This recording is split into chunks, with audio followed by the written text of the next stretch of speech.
মানুষের স্বভাব হলো অর্জন করা, সংগ্রহ করা। তা সেটা ধনই হোক, বন্ধন হোক, সম্বন্ধই হোক, বা হোক প্রসন্নতা। কিন্তু আপনি কি কখনো ভেবে দেখেছেন নিয়তি এই সংগ্রহ করার প্রবৃত্তি মানুষকে কেন দিয়েছে? একটা বীজ থেকে গাছ জন্ম নেয়, আর তারপর সেই গাছ ফলে ভরে ওঠে। কেন? যাতে গাছ সেটা নিজে খেতে পারে? না, বরং এই জন্য যাতে সে ক্ষুধার্তদের খাবার দিতে পারে। এবার আপনি জিজ্ঞেস করবেন যে এতে গাছের কি লাভ? লাভ আছে, কারণ যে বন্টন করে তার ভাড়ার শূন্য হয়। যে ফল জীবেরা খায় তার বীজকে প্রকৃতিতে তারা ছড়িয়ে দেয়, আর সেই বীজ থেকে জন্ম নেয় নতুন গাছ। তার জাতি, তার গুণ, তার মিষ্টতা অমর হয়ে যায়। এই জন্য মনে রাখবেন, ধনী হতে গেলে একটু একটু করে সংগ্রহ করতে হয়, কিন্তু অমর হতে গেলে একটু একটু করে বন্টন করতে হয়। রাধা রাধা। মন বড়ই বিচিত্র সৃষ্টি। এই মন শরীরের কোন স্থানে অবস্থিত কেউ জানে না, কিন্তু সম্পূর্ণ শরীর এই মনের ইচ্ছে পূরণ করার জন্য প্রয়াস করতেই থাকে। এখন যদি কিছু খেতে ইচ্ছে করে, তাহলে মানুষ তার সমস্ত শক্তি লাগিয়ে এই খিদে মেটাবার প্রয়াস করতে থাকে। এখন যদি মন কাউকে শত্রু বলে ভেবে নেয়, তাহলে মানুষ তাকে বিনাশ করার যথাসম্ভব চেষ্টা করে। আর যদি মন কাউকে ভালোবাসে, তার প্রসন্নতার জন্য সব সীমা পার করতে সে তৈরি থাকে। কিন্তু জীবন সুখী করতে হলে এটা আবশ্যক যে মন যেন খালি থাকে, এই বাঁশির মতো। ভেতরে কিচ্ছু নেই, না সুর আছে না তাল, তবেই ফু দিলে স্বর বেরোয় এর থেকে। একইভাবে নিজের মনকে ভাবনা মুক্ত রাখা অতি আবশ্যক। মনে রাখবেন, মনের মধ্যে যদি কিছু ভরে রাখে, তাহলে মন ভরে বাঁচতে পারবেন না। রাধা রাধা। সূর্যের কিরণে পৃথিবী উত্তপ্ত হয়, কিন্তু তাও সে নিজের উর্বরতা কখনো হারায় না। কেন? ঘন অন্ধকার রাতে শুধুমাত্র একটি কম্পমান প্রদীপের শিখা দেখেও মানুষ আশায় বাঁচে। কেন? চারিদিকে অশুভ দেখার পরেও মনুষ্য জাতির অস্তিত্ব এখনো কি করে? এই প্রশ্নের উত্তর হলো বিশ্বাস। এই ধরিত্রীর বিশ্বাস যে প্রচন্ড গ্রীষ্মের পর আসবে বর্ষা, এই জন্য সে নিজের উর্বরতা হারায় না। আবার সূর্যোদয়ের বিশ্বাসই আমাদের ঘন অন্ধকার রাতেও কিন্তু বাঁচিয়ে রাখে। বিশ্বাস যে যখন পাপ তার সীমা অতিক্রম করবে, আমি আসব কোনো না কোনো রূপে। বিশ্বাসী সেই সার যা মানবতার অস্তিত্বকে বজায় রাখে। বলতে গেলে লাগে এক মুহূর্ত, ভাবতে লাগে কিছু ঘন্টা, বুঝতে চেষ্টা করলে কেটে যায় মাস, আর সিদ্ধ করতে গেলে কম পড়ে যায় গোটা জীবনকাল। নিজের উপরে বিশ্বাস রাখুন, নিজের কর্মের উপরে বিশ্বাস রাখুন, প্রেমের উপরে বিশ্বাস রাখুন। জীবনে সুখ অবশ্যই আসবে। আর মন প্রসন্ন হয়ে বলবে রাধা রাধা। সংসারে সব থেকে বড়, সব থেকে মহান কোন প্রাণী? এবার আপনাদের মধ্যে কেউ বলবে মানুষ, কেউ বলবে সিংহ, আর কেউ বলবে হস্তি। কিন্তু না, সংসারে সবচেয়ে মহান প্রাণী হলো বৃক্ষ। সেই বৃক্ষ যা আমাদের আহার করতে ফল দেয়, বাঁচার জন্য প্রাণ বায়ু দেয়, গরমে শীতল ছায়া দেয়, আর শুকিয়ে যাওয়ার পরও আমাদের জ্বালানোর জন্য কাঠ দিয়ে যায়। এবার আপনারা হয়তো ভাবছেন আমি হঠাৎ বৃক্ষের গুণগান কেন গেয়ে চলেছি। আমার বলার উদ্দেশ্য ওই বৃক্ষের অনেক গভীরে, সেই বীজকে নিয়ে, যা আপনাকে না ফল দেয়, না ছায়া, আর না কাঠ। শুধু ভিজে মাটির নিচে সে লড়াই করতে থাকে, অঙ্কুরিত হয় মাটির নিচে একটি বৃক্ষকে আকার দেওয়ার জন্য। প্রদীপ কি? সাধারণ একটা মাটির পাত্র, কিন্তু জলবায়ু নিয়ে সে যখন জ্বলে, সমস্ত সংসারকে সে পথ দেখাতে থাকে, মহান হয়ে যায়। এবার বুঝলেন? যদি মহান হতে হয় তাহলে কিছু করে দেখাতে হবে। কোনো তফাৎ হয় না যে আপনি ছোট না আপনি বড়। কিছু করলে তবেই কিছু হবে। আপনি চলা শুরু করুন, কোথাও না কোথাও তো পৌঁছবেন। নিশ্চল বসে থাকলে কখনো কিচ্ছু হবে না। মনে রাখবেন, কিছু আরম্ভ করতে গেলে মহান হওয়ার একেবারেই প্রয়োজন পড়ে না, কিন্তু মহান হতে গেলে কিছু আরম্ভ করা অতি আবশ্যক। রাধা রাধা। সংসারে সব থেকে বড় শক্তি কি? এবার আপনাদের মধ্যে কেউ বলবে অস্ত্র, কেউ বলবে শাস্ত্র, আবার কেউ বলবে বুদ্ধি, তো কেউ বলবে বল। কিন্তু এই সব অসম্পূর্ণ। সংসারে সব থেকে বড় শক্তি হলো বন্ধুত্ব। যদি প্রকৃত বন্ধুত্ব পেয়ে যান, সেটাই সব থেকে বড় ধন। যখন কঠিন সময় আসবে, তখন এই বন্ধুত্বই অস্ত্র হয়ে উঠবে। যদি পথ হারিয়ে যায়, তখন বন্ধুত্বই শাস্ত্র হয়ে পথ দেখাবে। ষড়যন্ত্রে ফেসে গেলে বুদ্ধি হয়ে তার থেকে উদ্ধার করবে, আর একা হয়ে গেলে মমতা হয়ে আপনার সঙ্গ দেবে। তো সংসারে কিছু অর্জন করতে হলে ধন নয়, বন্ধুত্ব অর্জন করুন। আর মনে রাখবেন, যদি এই সংসারে বন্ধুত্ব করাই আপনার সব থেকে বড় দুর্বলতা, তাহলে আপনি এই সংসারে সব থেকে শক্তিশালী প্রাণী। রাধা রাধা। মানুষের স্বভাব হলো অর্জন করা, সংগ্রহ করা। তা সেটা ধনই হোক, বন্ধন হোক, সম্বন্ধই হোক, বা হোক প্রসন্নতা। কিন্তু আপনি কি কখনো ভেবে দেখেছেন, নিয়তি এই সংগ্রহ করার প্রবৃত্তি মানুষকে কেন দিয়েছে? একটা বীজ থেকে গাছ জন্ম নেয়, আর তারপর সেই গাছ ফলে ভরে ওঠে। কেন? যাতে গাছ সেটা নিজে খেতে পারে? না, বরং এই জন্য যাতে সে ক্ষুধার্তদের খাবার দিতে পারে।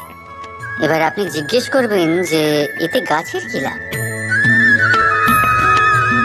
লাভ আছে, কারণ যে বন্টন করে তার ভাড়ার শূন্য হয়। যে ফল জীবেরা খায়, তার বীজকে প্রকৃতিতে তারা ছড়িয়ে দেয়, আর সেই বীজ থেকে জন্ম নেয় নতুন গাছ। তার জাতি, তার গুণ, তার মিষ্টতা অমর হয়ে যায়। এই জন্য মনে রাখবেন, ধনী হতে গেলে একটু একটু করে সংগ্রহ করতে হয়, কিন্তু অমর হতে গেলে একটু একটু করে বন্টন করতে হয়। ভয়, ভয় সবাই পায়। সেটা পশুও হতে পারে, পাখিও হতে পারে, আবার মানুষও। বাস্তবে মানুষ এই ভয়কে সাথে নিয়েই জন্মগ্রহণ করে। তাহলে এই ভয়কে ভয় কিসে? আর ভয় যদি এতটাই খারাপ হতো, তাহলে তা নিয়ে আমরা কি জন্মগ্রহণ করতাম? বাস্তবে ভয় আমাদের এগিয়ে যাওয়ার জন্য প্রেরণা দেয়। এবার দেখুন, প্রাণ যাওয়ার ভয় আপনাকে নিজেকে সুরক্ষিত রাখার প্রয়াস করে। অপমানের ভয় নিজেকে সঞ্চালন করতে সাহায্য করে। কোনো প্রিয়জনকে হারাবার ভয় তার জন্য কর্তব্য পালন করার প্রেরণা দেয়, কিন্তু এই ভয় খারাপ তখন হয়ে যায় যখন এই ভয় আপনাকে কাবু করে ফেলে। এটার জন্য আপনি কিছুই করতে পারেন না। তাই যদি এই ভয়কে কাজে লাগাতে হয়, আপনাকে নিজেকেই এই ভয়কে কাবু করতে হবে। তাহলে ভেঙে দিন এই ভয়ের সীমা। নিজের আত্মা ছাড়া আর কারোর কাছে মাথা নত করবেন না। আর মনে রাখবেন,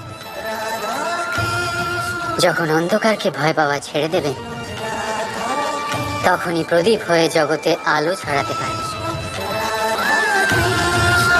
রাধা রাধা।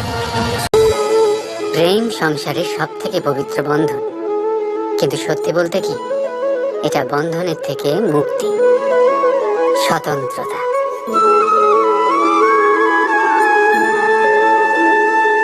বুঝলেন না?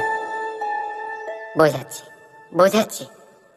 যদি কেউ আপনার প্রেম অস্বীকার করে, যদি কেউ আপনার প্রেম বুঝতেই না পারে, তাহলে কি হবে?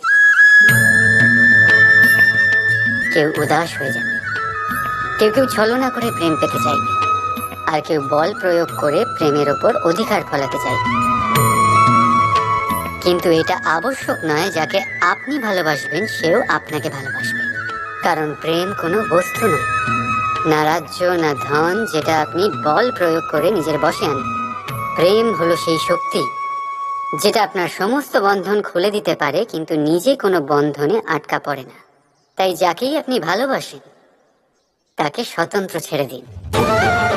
কারণ স্বতন্ত্রতাই সেই গুণ যা প্রত্যেক প্রাণীর সবচেয়ে প্রিয়। প্রেম যদি সত্যি হয়, তাহলে সে অবশ্যই বুঝতে পারে। ততদিন নিঃস্বার্থভাবে প্রেম করে যায়। একদিন দ্বার খুলে যায়, আর প্রেম প্রবেশ করবেই, আর মন সুপ্রসন্ন হয়ে বলবে, রাধা রাধা। প্রেম বিধাতার সব থেকে সুন্দর সৃষ্টি, কিন্তু সব সৃষ্টিকেই সামলে রাখতে হয়। এবার এই মূর্তিটাকেই দেখুন। যখন কারিগর এটাকে বানিয়েছিল, তখন এটা খুব সুন্দর ছিল, কিন্তু তারপরে এটা ঠিকমতো যত্ন নেওয়া হয়নি। এর স্রষ্টা এর দেখাশোনার কর্তব্য ঠিক করে পালনই করেনি। আর এখন এই মূর্তি অসুন্দর লাগতে শুরু করেছে। ঠিক এইভাবেই শুধু মুখে বললেই প্রেম হয়ে যায় না। সেটার জন্য আপনাকে আপনার কর্তব্য পালন করতে হবে। স্বদেশের রক্ষা, পরিবার পরিজনদের সুরক্ষা, সন্তানের সংস্কার, জীবন সাথীর দায়িত্ব, এই কর্তব্য যতক্ষণ না পালন করছো, প্রেমের থেকে দূরে সরে যায়। তাই যদি প্রেমের অমৃত পেতে চাও, সঠিকভাবে কর্তব্য পালন করতে হবে, আর মন থেকে বলতে হবে, রাধা রাধা। যখনই প্রেমের কথা আসে, সবার প্রথমে আমরা মনের মধ্যে একজন নায়ক আর নায়িকার ছবি এঁকি নিই। কি আপনাদের সাথেও ঠিক তাই হয় না? কিন্তু প্রেম কি কেবল নায়ক নায়িকার আকর্ষণের বন্ধন? না, প্রেম তো পরিবারের সাথে হতে পারে, মা বাবা ভাই বোনের সাথেও হতে পারে, বন্ধু বান্ধবদের সাথে হতে পারে, দেশ ও জন্মভূমির জন্য হতে পারে, মানবতার সাথে হতে পারে, কোনো শিল্পের সাথে হতে পারে, এই প্রকৃতির সাথেও হতে পারে। কিন্তু প্রেম কখনো সেই পাতায় লেখাই হতে পারে না যেখানে আগের থেকেই অনেক কিছু লেখা আছে। যেমন ভরা কলসিতে আর জল ভরা সম্ভবই না। যদি প্রেমকে পেতে হয়, তাহলে মনকে খালি করতে হবে। নিজের ইচ্ছে, নিজের সুখ, সব প্রেমকে সমর্পণ করতে হবে। নিজের মন থেকে লাভ ক্ষতি সরিয়ে দাও, তবেই প্রেম পাবে। আর প্রসন্ন হয়ে বলবে, রাধা রাধা। যে কোনো বস্তুকে ঠিক মতো বাঁধতে হলে কোনো বন্ধনী, কোনো দড়ির একান্ত প্রয়োজন হয়। কিন্তু এই দড়িকে বাঁধার শক্তি কে প্রদান করে থাকে?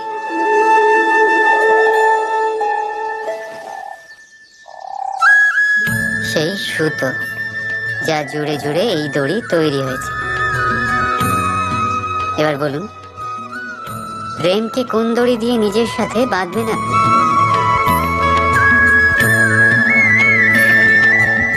প্রেমকে গাঁথা হয় বিশ্বাস, আর বিশ্বাসের এই দড়ি তৈরি হয় সত্যের সুতো বন্ধন দিয়ে। এবার প্রশ্ন হলো, এই যে সত্য কি? সেটা যেটা আমরা দেখেছি, নাকি সেটা যেটা আমরা ভেবেছি? না, আমাদের সত্য হলো সেটাই যেটাকে আমরা বিশ্বাস করে নিয়েছি, আর বিশ্বাস সেটাই যেটাকে আমরা সত্য বলে মেনে নিয়েছি। আসলে বাস্তবে সত্য আর বিশ্বাস দুটি একই মুদ্রার দুই পিঠ। যেখানে সত্য নেই সেখানে বিশ্বাসের ভিত নেই, আর যেখানে বিশ্বাস নেই সেখানে সত্য নিজের ভিত হারিয়ে ফেলে। তো যদি কারো সত্য জানতে হয় তবে তাকে বিশ্বাস করো, প্রেমের ধরনই তৈরি হয়ে যায়, আর মন সুপ্রসন্ন হয়ে বলবে, রাধা রাধা। আমার চারিপাশে এই গাছপালা, এই লতা পাতা, এই পুষ্প দেখছেন আপনারা? সত্যি সুন্দর না? কারণ এইগুলি আপনারা স্বচক্ষে দেখেছেন। ঠিক এইভাবেই যখন প্রেমের কথা ওঠে, লোকে কারোর একটা মুখ স্মরণ করে নেয়, সেই নেত্র, সেই হাসি, চেরা ভুরু, ঘন কেশ।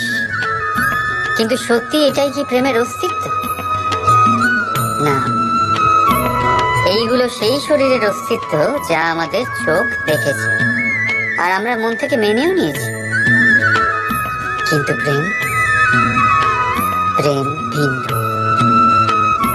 প্রেম সেই বায়ুর মতন যা আমরা স্বচক্ষে কেউ দেখতে পাই না, কিন্তু সেটাই আমাদের জীবন দেয়।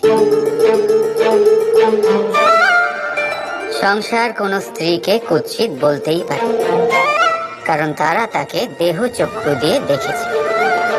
অথচ সন্তান সেই মাকেই সংসারের সব থেকে সুন্দর বলে ভাবে, কারণ সে মনের চক্ষু দিয়ে দেখে। দেহ চক্ষু দিয়ে কোনো কিছু দেখলে তা তুমি এমনিও চিনতে পারবে না, ঠিক যেমন রাধা আমাকে চিনতে পারে। তাই যদি প্রেমকে সঠিক বুঝতে চাও তাহলে মনের চোখ খোলো আর প্রেমের সাথে বলো, রাধা রাধা। এই কলসিটা দেখছেন আপনারা? এতে জল রাখা হয়, জল যাতে শুদ্ধ থাকে, শীতল থাকে, জল যা তৃষ্ণা মেটায়। কিন্তু ভাবুন, যদি এই কলসির মাটি ঠিক না হয়, যদি একে ঠিক মতন মাখা না হয়, আকার দিয়ে একে ঠিক করে আগুনে যদি পোড়ানো না হয়, তাহলে কি হবে?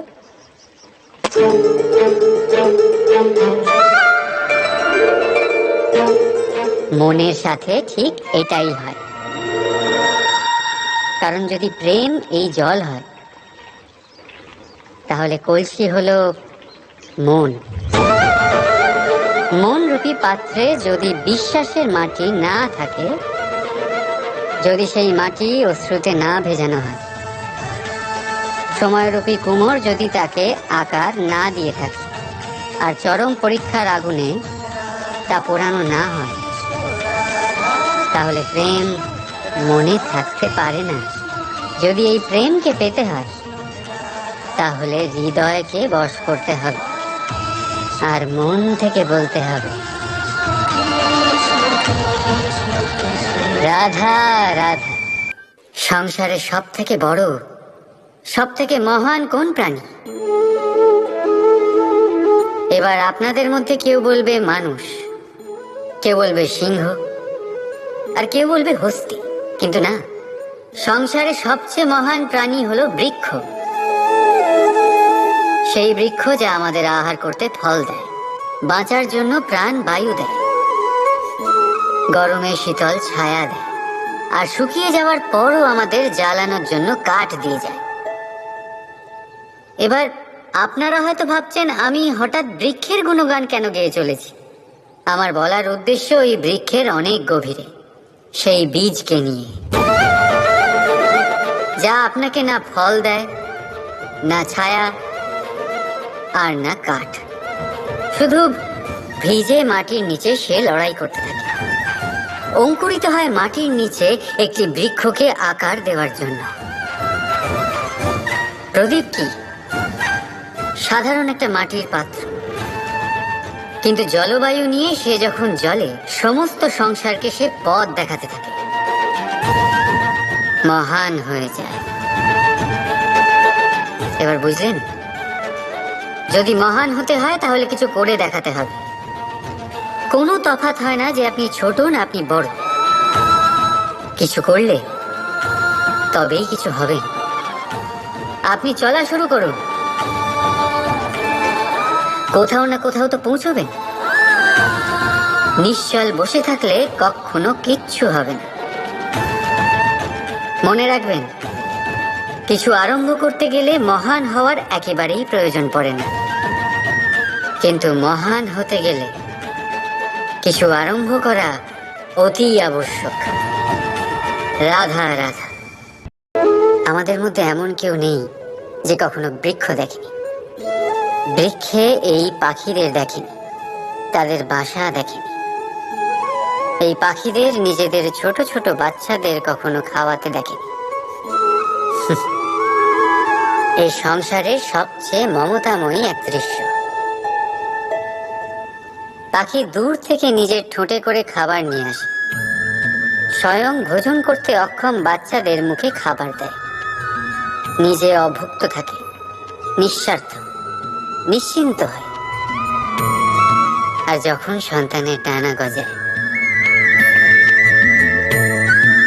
তাকে সে উড়তে শেখায়, আর তারপর তাকে স্বাধীন করে দেয় তার নিজের জীবন ধারণ করতে এই আকাশে উড়ে বেড়ানোর জন্য। আর আমরা মানুষেরা কি করি? যে সন্তানকে আমরা পাখিদের মতন লালন পালন করি, তাদের ডানা গজাতেই তাদের আমরা বেঁধে ফেলি, এই ভেবে যেন সে উড়ে দূরে না চলে যায়। এই নয় যে এই অবস্থায় মাতা পিতার সন্তানের প্রতি প্রেম থাকে না, অবশ্যই থাকে, কিন্তু তাতে প্রেমের থেকে মোহ বেশি প্রাধান্য পায়। সে নিজের আর তার সন্তানের ভবিষ্যতের মাঝখানে বাধা হয়ে দাঁড়ায়। আমরা ভুলে যাই আমরা কেবল জন্মদাতা, ভাগ্য বিধাতা নই। যখন প্রেমে মোহ চলে আসে তখন সেটা প্রেম থাকে না, স্বার্থ হয়ে দাঁড়ায়। এই জন্য প্রেমকে কাছে রাখুন আর মোহকে দূরে, কারণ যার প্রতি প্রেম আছে তার বিকাশে বাধা দিতে নেই। রাধা রাধা। একজন পিতার জন্য তার সন্তান তার গর্ব, তার অহংকার, আর একজন সন্তানের কাছে তার পিতা আদর্শ, তার প্রেরণা। না বললেও পিতা তার সন্তানের সমস্ত ইচ্ছে বুঝে যায় আর সেটা পূরণ করার প্রাণপণ চেষ্টা করে। অন্যদিকে সন্তান সবসময় চেষ্টা করে যাতে তার মাতা পিতাকে গর্বিত করতে পারে, কিন্তু এই বন্ধন কখনো কোথাও এসে ছিন্ন হয়ে যায়। কখন? যখন সন্তান নিজের ইচ্ছে মতো নিজের জীবন সাথী বেছে নিতে চায়। কেন? কারণ হলো বার্তার অভাব। যখন কথা ওঠে সন্তানের বিবাহের, তখন মাতা পিতা ভাবেন সন্তানকে কি জিজ্ঞেস করবে। আমরা তো সন্তানের অমঙ্গল চাইব না। আর সন্তান এটা মনে করে যে নিজের ভবিষ্যৎ বাছা তার নিজের অধিকার। দুজনেই মনে মনে দুঃখ পায়, কিন্তু কথা কেউ বলে না। এটাই হওয়া উচিত যে মাতা পিতা নিজ স্নেহের সাথে সন্তানের ইচ্ছে বুঝে নেওয়া দরকার, আর সন্তানেরও সেই বিশ্বাসের সাথে মাতা পিতার বিশ্বাস অর্জন করা উচিত। একবার কথা বলেই দেখুন না, বর্তমান আর ভবিষ্যৎ দুটোই ঠিক হয়ে যাবে। আর মন প্রসন্ন হয়ে বলবে,